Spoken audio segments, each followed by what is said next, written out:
Hi, PRS ಹೆಲ್ತ್ಗೆ ಸ್ವಾಗತ. ಇವತ್ತಿನ recipe ಹೆಸರುಬೇಳೆ ಹಾಕ್ಬಿಟ್ಟು ಪೊಂಗಲ್ ಮಾಡೋಣ ಅಂತ ಅಂದ್ಕೊಂಡಿದ್ದೀನಿ. ಹೋದ ರೆಸಿಪಿನಲ್ಲಿ ಬಟಾಣಿ, ಈರುಳ್ಳಿ ಎಲ್ಲ ಹಾಕ್ಬಿಟ್ಟು ತೋರಿಸಿದ್ದೀನಿ.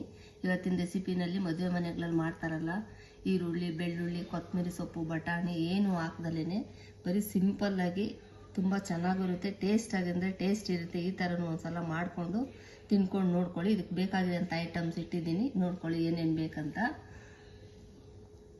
ತೊಳೆದಿರೋದು ಹೆಸರು ಬೇಳೆನು, ದೋಸೆ ಅಕ್ಕಿ ಇರುತ್ತಲ್ಲ ಅದನ್ನ ಹಾಕೊಳ್ಳಿ.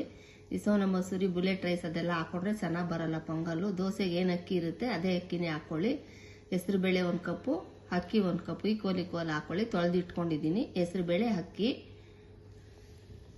ಉಪ್ಪು, ಕರಿಬೇವು ತೊಳೆದಿಟ್ಕೊಂಡಿದ್ದೀನಿ. ನಮ್ಮ ರೆಸಿಪಿನಲ್ಲಿ ಹಸಿಮೆಣಸಿನ್ಕಾಯಿ ಹಾಕೋಗೇ ಇಲ್ಲ. ಒಣಮೆಣಸಿನ್ಕಾಯಿ, ಹಸಿ ತೆಂಗಿನಕಾಯಿ ನೋಡಿ ಇದೇ ಥರನೇ ಕಟ್ ಮಾಡಿಕೊಂಡು ಮಿಕ್ಸ್ ಮಾಡಿಕೊಂಡ್ರೆ ಚೆನ್ನಾಗಿರುತ್ತೆ. ತುರ್ದು ಹಾಕೊಂಡಾದ್ರೂ ಹಾಕೊಳ್ಳಿ, ನಾನು ಈ ಥರ ಕಟ್ ಮಾಡಿ ಇಟ್ಟಿದ್ದೀನಿ. ಈ ಥರನಾದರೂ ಹಾಕೊಳ್ಳಿ. ಹಸಿ ತೆಂಗಿನಕಾಯಿ, ಜೀರಿಗೆ, ಸಾಸಿವೆ, ಮೆಣಸು ಸ್ವಲ್ಪ ದೊಡ್ಡದಾಗಿ ತರ್ತರಿಯಾಗಿ ಸ್ವಲ್ಪ ಕುಟ್ಕೊಳ್ಳಿ. ಒಂದು 10 ರಿಂದ 15 ಮೆಣಸು ಕುಟ್ಕೊಳ್ಳಿ. ಜನ ಜಾಸ್ತಿ ಇದ್ರೆ ಸ್ವಲ್ಪ ಐಟಮ್ಸ್ ಎಲ್ಲ ಜಾಸ್ತಿ ಹಾಕೊಳ್ಳಿ. ಅರಿಶಿನ ಪೌಡ್ರು ಇಷ್ಟೇ ಬೇಕಾಗಿರೋದು. ಇದಕ್ಕೆ ತುಂಬ ಚೆನ್ನಾಗಿ ಟೇಸ್ಟ್ ಆಗಿರುತ್ತೆ. ಸೇಮ್ ಮದುವೆ ಮನೆಗಳಲ್ಲಿ ಹೆಂಗಿರುತ್ತೆ ಅದೇ ಥರನೇ ಮಾಡಿ ತೋರಿಸ್ತಾ ಇದ್ದೀನಿ ಪೊಂಗಲ್ಲು. ಬನ್ನಿ ಹೇಗೆ ಮಾಡೋದು ಅಂತ ನೋಡ್ಕೊಳ್ಳಿರಂತೆ. ನೋಡಿ, ಉರಿ ಮೀಡಿಯಮಲ್ಲಿ ಇಟ್ಕೊಂಡು ಕುಕ್ಕರ್ ಇಟ್ಟಿದ್ದೀನಿ. ಒಂದು 3 ರಿಂದ 4 ಸ್ಪೂನು ಎಣ್ಣೆನೂ ಹಾಕೊಂಡಿದ್ದೀನಿ. ನೋಡಿ ಕಾದಿದೆ, ಸಾಸಿವೆ ಹಾಕ್ತಾ ಇದ್ದೀನಿ.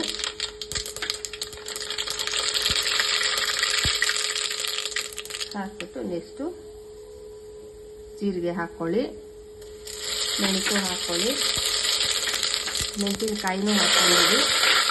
ಅಕ್ಕಿ ಇರುತ್ತಲ್ಲ ಅಕ್ಕಿನೂ ಅದಕ್ಕೆ ಹಾಕ್ಕೊಂಬಿಡಿ.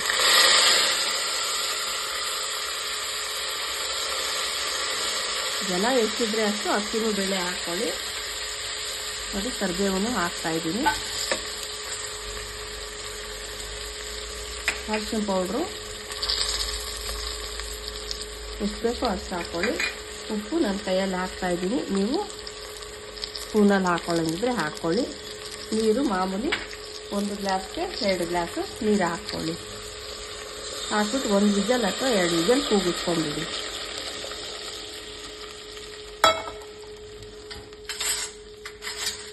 ಚೆನ್ನಾಗಿ ತಿರುಗಿಸ್ಬಿಟ್ಟು 1 ವಿಜಲಿಂದ 2 ವಿಜಲ್ ಕೂಗಿಸ್ಕೊಂಡ್ಬಿಡಿ.